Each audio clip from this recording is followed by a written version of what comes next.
운수 좋은 날. 현, 진, 건. 새침하게 흐린 품이 눈이 올 듯 하더니 눈은 아니오고 얼다가만 비가 추적추적 내리었다. 이날이야말로 동소문 안에서 인력 거꾼 노릇을 하는 김첨지에게는 오래간만에도 닥친 운수 좋은 날이었다.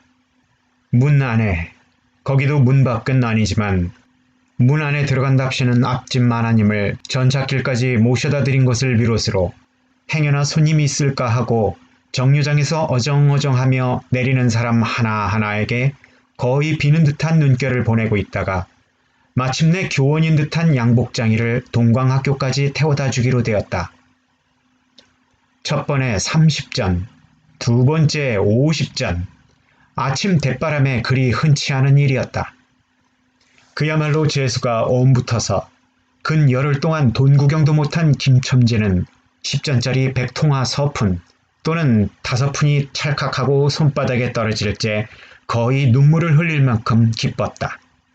더구나 이날 이때에 이 80전이라는 돈이 그에게 얼마나 유용한지 몰랐다. 컬컬한 목에 모주 한 잔도 적실 수 있거니와 그보다도 앓는 아내에게 설렁탕 한 그릇도 갖다 줄 수 있습니다. 그의 아내가 기침으로 쿨럭거리기는 벌써 달포가 넘었다.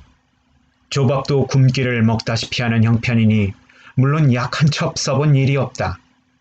구태여 쓰려면 못 쓸 바도 아니로되 그는 병이란 놈에게 약을 주어보내면 재미를 붙여서 자꾸 온다는 자신의 신조에 어디까지 충실하였다. 따라서 의사에게 보인 적이 없으니 무슨 병인지는 알 수 없으되 일어나기는 새로 모로도 못 눕는 걸 보면 중증은 중증인 듯. 병이 이대로 심해지기는 열흘 전에 조밥을 먹고 체한 때문이다. 그때도 김첨지가 오래간만에 돈을 얻어서 좁쌀 한 대와 10전짜리 나무 한 단을 사다 주었더니 김첨지의 말에 의지하면 그 오라질 년이 천방지축으로 남비에 대고 끓였다. 마음은 급하고 불길은 닿지 않아 채 익지도 않은 것을 그 오라질 년이 숟가락은 고만두고 손으로 움켜서 두 뺨에 주먹덩이 같은 혹이 붉어지도록 누가 빼앗을 듯이 처박질 하더니만 그날 저녁부터 가슴이 당긴다. 배가 캥긴다고 눈을 흡뜨고 지랄병을 하였다. 그때 김첨지는 열아와 같이 성을 내며 에이 오라질년! 조롱복은 할 수가 없어. 못 먹어서 병, 먹어서 병. 어쩌란 말이야! 왜 눈을 바로 뜨지 못해? 하고 김첨지는 앓는이의 뺨을 한번 후려갈겼다. 흡뜬 눈은 조금 바루어졌지만 이스림에 치였다. 김첨지의 눈시울도 뜨끈뜨끈하였다. 이 환자가 그러고도 먹는 데는 물리지 않았다. 사흘 전부터 설렁탕 국물이 마시고 싶다고 남편을 졸랐다. 이런 오라질년, 조밥도 못 먹는 년이 설렁탕은 또 처먹고 지랄병을 하게? 하고 야단을 쳐부었건만 못 사주는 마음이 시원치는 않았다. 인제 설렁탕을 사줄 수도 있다. 앓는 어미 곁에서 배고파 보채는 개똥이 3살 먹이 개똥이에게 죽을 사줄 수도 있다. 80전을 손에 쥔 김첨지의 마음은 푼푼하였다. 그러나 그의 행운은 그걸로 그치지 않았다. 땀과 빗물이 섞여 흐르는 목덜미를 기름 주머니가 다 된 외목수건으로 닦으며 그 학교 문을 돌아 나올 때였다. 뒤에서 인력거! 하고 부르는 소리가 난다. 자기를 불러 멈춘 사람이 그 학교 학생인 줄 김첨지는 한 번 보고 짐작할 수 있었다. 그 학생은 다짜고짜로 남대문 정거장까지 얼마요? 라고 물었다. 아마도 그 학교 기숙사에 있는 이로 동기 방학을 이용하여 귀향하려 함이리라. 오늘 가기로 작정은 하였건만 비는 오고 짐은 있고 해서 어찌할 줄 모르고 하다가 마침 김첨지를 보고 뛰어 나왔음이리라. 그렇지 않으면 왜 구두를 채 신지 못해서 질질 끌고 비록 고구라 양복일 망정 노박이로 비를 맞으며 김첨지를 뒤쫓아 나왔으랴. 남대문 정거장까지 말씀입니까? 하고 김첨지는 잠깐 주저하였다. 그는 이 우중에도 우장도 없이 그 먼 곳을 철벅거리고 가기가 싫었습니까? 처음껏 둘째 것으로 그만 만족하였음일까? 아니다. 결코 아니다. 이상하게도 꼬리를 맞물고 덤비는 이 행운 앞에 조금 겁이 났습니다. 그리고 집을 나올 때 아내의 부탁이 마음에 캥기었다. 앞집 마나님한테서 부르러 왔을 때 병인은 그 뼈만 남은 얼굴에 유일의 생물 같은 유달리 크고 움푹한 눈에 애걸하는 빛을 띄우며 오늘은 나가지 말아요. 제발 덕분에 집에 붙어 있어요. 내가 이렇게 아픈데 라고 모기소리같이 중얼거리고 숨을 걸그렁 하였다. 그때 김첨지는 대수롭지 않은 듯이 아따 젠장 맞으련 별 빌어먹을 소리를 다 하네. 맞붙들고 앉아있으면 누가 먹여 살릴 줄 알아? 하고 훌쩍 뛰어나오려 하니까 환자는 붙잡을 듯이 팔을 내저으며 나가지 말라도 그래요. 그러면 일찍이 들어와요. 하고 목매인 소리가 뒤를 따랐다. 정거장까지 가잔 말을 들은 순간에 경련적으로 떠는 손, 유달리 큼직한 눈, 울 듯한 아내의 얼굴이 김첨지의 눈앞에 어른거렸다. 그래 남대문 정거장까지 얼마란 말이오? 하고 학생은 초조한 듯이 인력거꾼의 얼굴을 바라보며 혼잣말같이 인천자가 11점에 있고 그 다음에는 새로 2점이든가? 라고 중얼거린다. 이런 50점만 주십시오. 이 말이 저도 모를 사이에 불쑥 김첨지의 입에서 떨어졌다. 제 입으로 부르고도 스스로 그 엄청난 돈 액수에 놀래었다. 한꺼번에 이런 금액을 불러라도 본 지가 그 얼마인가. 그러자 그 돈 벌 용기가 병자에 대한 염려를 사르고 말았다. 설마 오늘 내로 어떠랴 싶었다. 무슨 일이 있더라도 제2의 행운을 곱친 것보다도 오히려 갑절이나 많은 이 행운을 놓칠 수가 없다 하였다. 이런 50조는 너무 과한데? 이런 말을 하며 학생은 고개를 기웃하였다. 아니올시다. 아리수로 치면 여기서 거기가 4오리가 넘는답니다. 그리고 또 이런 진날에는 좀 더 주셔야죠. 하고 빙글빙글 웃는 차부의 얼굴에는 숨길 수 없는 기쁨이 넘쳐 흘렀다. 그러면 달라는 대로 줄 터이니 빨리 가요. 관대한 어린 손님은 그런 말을 남기고 총총히 옷도 입고 짐도 챙기러 갈 대로 갔다. 그 학생을 태우고 나선 김첨지의 다리는 이상하게 거뿐하였다. 다름질을 한다기보다 거의 나는 듯하였다. 바퀴도 어떻게 속히 도는지 군단이보다 마치 얼음을 지쳐나가는 스케이트 모양으로 미끄러져가는 듯하였다. 얼음 땅에 비가 내려 미끄럽기도 하였지만 이윽고 끄는 이의 다리는 무거워졌다. 자기 집 가까이 다다른 까닭이다. 새삼스러운 염려가 그의 가슴을 눌렀다. 오늘은 나가지 말아요. 내가 이렇게 아픈데. 이런 말이 잉잉 그의 귀에 울렸다. 그리고 병자의 움쑥 들어간 눈이 원망하듯이 자기를 노리는 듯하였다. 그러자 엉엉하고 우는 개똥의 곡성을 들은 듯 싶다. 딸꾹딸꾹하고 숨 모으는 소리도 나는 듯 싶다. 왜 이러? 기차 놓치겠구만. 하고 탄이의 초조한 부르짖음이 간신히 그의 귀에 들려왔다. 언뜻 깨달으니 김첨지는 인력거를 쥔 채 길 한복판에 엉거주춤 멈추어 있지 않은가. 예. 하고 김첨지는 또다시 다름질하였다. 집이 차차 멀어질수록 김첨지의 걸음에는 다시금 신이 나기 시작하였다. 다리를 제게 놀려야만 쉴 새 없이 자기의 머리에 떠오르는 모든 근심과 걱정을 잊을 듯이 정거장까지 끌어다주고 그 깜짝 놀랄 1원 50전을 정말 제 손에 쥐매 제 말 맞다나 10리나 되는 길을 비를 맞아가며 질퍽거리고 온 생각은 아니하고 거저나 얻은 듯이 고마웠다. 졸부나 된 듯이 기뻤다. 제 자식뻘밖에 안 되는 어린 손님에게 몇 번 허리를 굽히며 안녕히 가십시오! 라고 깍듯이 재우쳤다. 그러나 빈 인력거를 털털거리며 이 우중에 돌아갈 일이 꿈밖이었다. 노동으로 하여 흐른 땀이 식어지자 굶주린 창자에서 물 흐르는 옷에서 어슬어슬 한기가 솟아나기 비롯하며 이런 50전이란 돈이 얼마나 괜찮고 괴로운 것인 줄 절절히 느끼었다. 정거장을 떠나는 그의 발길은 힘 하나 없었다. 온몸이 옹송그려지며 당장 그 자리에 엎어져 못 일어날 것 같았다. 진정 맞은 것! 이 비를 맞으며 인력거를 털털거리고 돌아간단 이런 빌어먹을! 제 할미를 붙을 비가 왜 남의 상판을 딱딱 때려! 그는 몹시 화증을 내며 누구에게 반항이나 하듯이 개걸거렸다. 그럴 즈음에 그의 머리엔 또 새로운 광명이 비쳤나니 그것은 이러고 갈 게 아니라 이 근처를 빙빙 돌며 차오기를 기다리면 또 손님을 태우게 될지도 몰라 란 생각이었다.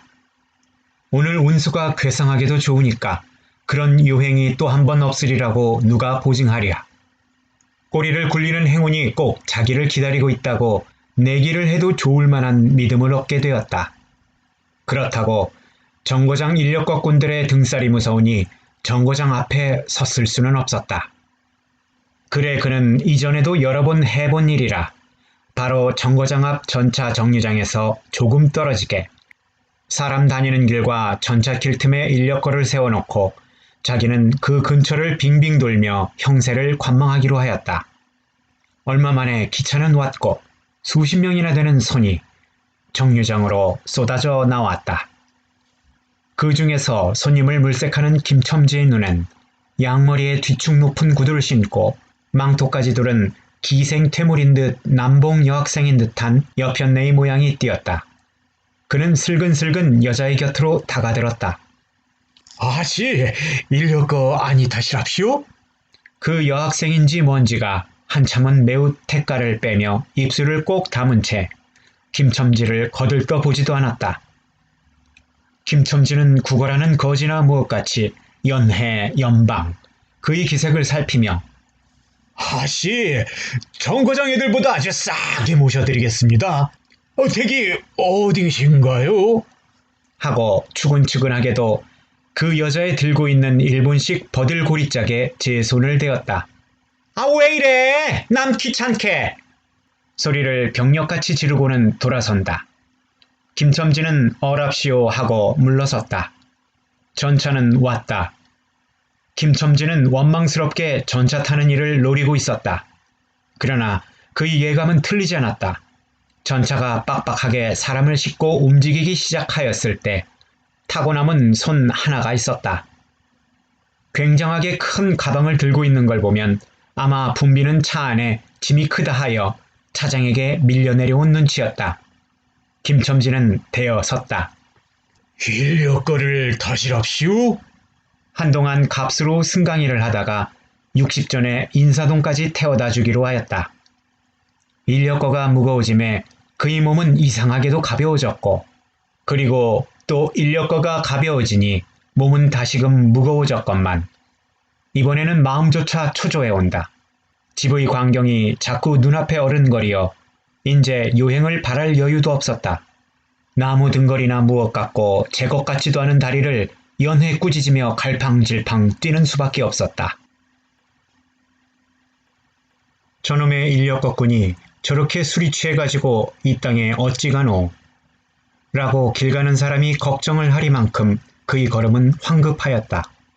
흐리고 비오는 하늘은 어둠침침하게 벌써 황혼에 가까운 듯하다. 장경원 앞까지 다다라서야 그는 덕에 닿은 숨을 돌리고 걸음도 늦추어 잡았다. 한 걸음 두 걸음 집이 가까워 올수록 그의 마음조차 괴상하게 누그러워졌다. 그런데 이 누그러움은 안심해서 오는 게 아니오. 자기를 덮친 무서운 불행을 빈틈없이 알게 된 때가 박두한 것을 두려워하는 마음에서 오는 것이다. 그는 불행에 다닥치기 전 시간을 얼마쯤이라도 늘리려고 버르적거렸다. 기적에 가까운 벌이를 하였다는 기쁨을 할 수 있으면 오래 지니고 싶었다. 그는 두리번 사면을 살피었다.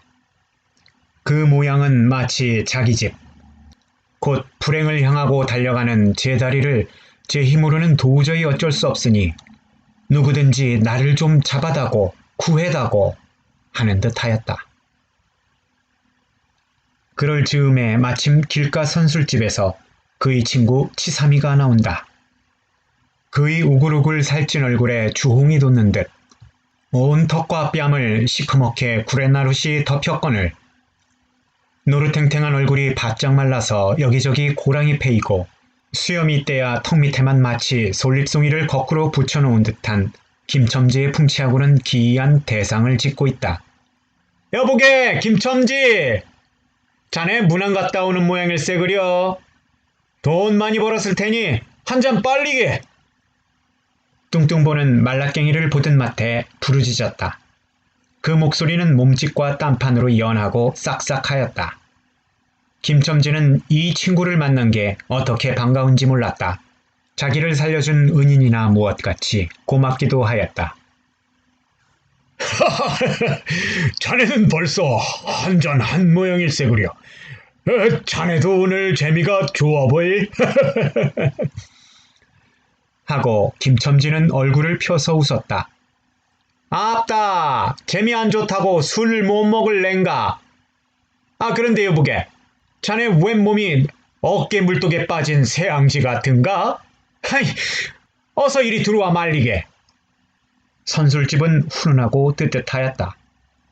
추어탕을 끓이는 솥뚜껑을 열 적마다 뭉게뭉게 떠오르는 흰김, 석쇠에서 빠지짓 구워지는 너비안이 구이며 제육이며 간이며 콩팥이며 북어며 빈대떡. 이 너저분하게 늘어놓인 안주 탁자에 김첨지는 갑자기 속이 쓰려서 견딜 수가 없었다. 마음대로 할 양이면 거기 있는 모든 먹음먹이를 모조리 깡그리 집어삼켜도 시원치 않았다. 하되 배고픈 이는 우선 분량 많은 빈대떡 2개를 쪼이기도 하고 추어탕을 한 그릇 청하였다. 줄인 창자는 음식 맛을 보더니 더욱더욱 비어지며 자꾸자꾸 드리라 하였다. 순식간에 두부와 밑꿀이 든 국 한 그릇을 그냥 물같이 들이키고 말았다. 셋째 그릇을 받아들었을 때 데우던 막걸리 곱빼기 2잔이 더웠다. 치삼이와 같이 마시자 원원이 비었던 속이라 찌르르 하고 창자에 퍼지며 얼굴이 화끈하였다. 눌러 곱빼기 한 잔을 또 마셨다. 김첨지의 눈은 벌써 개개에 풀리기 시작하였다. 석쇠에 얹힌 떡 2개를 숭덩숭덩 썰어서 볼을 불룩거리며 또 곱빼기 2잔을 부어라 하였다. 치삼은 의아한 듯이 김첨지를 보며 여보게 또 붓다니. 벌써 우리가 넉 잔을 먹었네. 돈이 40전일세. 라고 주의시켰다. 아이고 아따 이놈아. 40전이 그리 끔찍하냐. 오늘 내가 돈을 막 벌었어. 참 오늘 운수가 좋았느니. 그래 얼마를 벌었단 말인가? 30원을 넘었어. 30원을. 이런 젠장 맛을. 술을 왜 안 부어? 괜찮아. 막 먹어도 상관없어. 오늘 돈 산더미 같이 벌었는데. 이 사람이 취했군. 그만두세. 에이놈아, 이걸 먹고 취할래냐? 어서 더 먹어! 하고는 치삼이의 귀를 잡아채며 취한 이는 부르짖었다. 그리고 술을 붓는 15살 됨직한 중대가리에게 달려들어 이놈 오라질 놈! 왜 술을 붓지 않어? 하고 야단을 쳤다. 중대가리는 히히 웃으며 치삼을 보며 문의하듯이 눈짓을 하였다. 주정꾼이 눈치를 알아보고 화를 버럭내며 애미를 붙을 이 오라질 놈 같으니 이놈 내가 돈이 없을 줄 알고? 하자마자 허리를 흠칫흠칫 하더니 일원 한 장을 꺼내어 중대가리 앞에 펄쩍 집어던졌다. 그 사품에 몇 푼 은전이 짤그랑하며 떨어진다. 여보게 돈 떨어졌네. 아, 왜 돈을 맡기었나? 이런 말을 하며 일변 돈을 줍는다. 김첨지는 취한 중에도 돈의 거처를 살피는 듯이 눈을 크게 떠서 땅을 내려보다가 불시에 제 하는 짓이 너무 더럽다는 듯이 고개를 소스라치자 더욱 성을 내며 봐라 봐 이 더러운 놈들아. 내가 돈이 없나 이 다리 뼈다구를 꺾어 놓을 놈들 같으네 하고 치삼에 주어주는 돈을 받아 이 원수의 돈, 이 육시를 할 돈 하면서 풀매질을 친다. 벽에 맞아 떨어진 돈은 다시 술 끓이는 양푼에 떨어지며 적당한 매를 맞았다는 듯이 쨍 하고 울리었다. 곱빼기 두 잔은 또 부어질 겨를도 없이 말려가고 말았다. 김첨지는 입술과 수염에 붙은 술을 빨아들이고 나서 매우 만족한 듯이 그 솔잎송이 수염을 쓰다듬으며 또 부어! 또 부어! 라고 외쳤다. 또 한 잔 먹고 나서 김첨지는 치삼의 어깨를 치며 문득 껄껄 웃는다. 그 웃음소리가 어떻게 컸는지 술집에 있는 이의 눈은 모두 김첨지에게로 몰리었다. 웃는 이는 더욱 웃으며 여보게 치삼이 네 무슨 이야기 하나 할까? 오늘 손을 태고 정거장에 가지 않았겠나? 그래서 갔다가 그저 오기가 안 됐네 그려. 그래 전차 정류장에서 얼음얼음하며 손님 하나를 태울 궁리를 하지 않았나? 거기 마침 만화님인지 여학생인지 아유새야 어디 논다니와 아가씨와 구별할 수가 있던가. 망토를 두르고 비를 맞고 서 있겠지. 내 슬근슬근 가까이 가서 인력거 타시렵시오 하고 손가방을 받으려니까 내 손을 탁 뿌리치고 획 돌아서더니만 왜 남을 귀찮게 굴어? 왜 남을 귀찮게 굴어? 그 소리야말로 꾀꼬리 소리지. 왜 남을 이렇게 귀찮게 그래? 김첨지는 교묘하게도 정말 꾀꼬리 같은 소리를 내었다. 모든 사람은 일시에 웃었다. 빌어먹을 깍쟁이 같은 년. 누가 저를 어쩌나 왜 남을 귀찮게 그래? 어이구 소리가 처신도 없지. 웃음소리들은 높아졌다. 그러나 그 웃음소리들이 사라지기 전에 김첨지는 훌쩍훌쩍 울기 시작하였다. 치삼이는 어이없이 주정뱅이를 바라보며 금방 웃고 지랄을 하더니 우는 건 또 무슨 일인가? 김첨지는 연해 코를 들여마시며 우리 마누라가 죽었다네. 뭐? 마누라가 죽다니? 언제? 이놈아 언제는 오늘이지. 애끼 미친놈. 거짓말 말어. 거짓말을 왜? 거짓말을 왜? 참말로 죽었어. 참말로. 마누라 시체를 집어 뻗어쳐놓고 내가 술을 먹다네. 내가 죽일 놈이야. 죽일 놈이야. 하고 김첨지는 엉엉 소리를 내어 운다. 치삼은 흥이 조금 깨어지는 얼굴로 원 이 사람이 참말을 하나 거짓말을 하나 그러면 집으로 가세. 가! 하고 우는 이의 팔을 잡아당겼다. 치삼이의 끄는 손을 뿌리치더니 김첨지는 눈물이 글썽글썽한 눈으로 싱글에 웃는다. 죽기는 누가 죽어? 하고 득의가 양양. 죽기는 왜 죽어? 생때같이 사람만 있다. 그 오라질년이 밥을 죽이지. 이제 나한테 속았다. 하고 어린애 모양으로 손뼉을 치며 웃는다. 이 사람이 정말 미쳤단 말인가? 나도 아줌마네가 앓는단 말은 들었는데.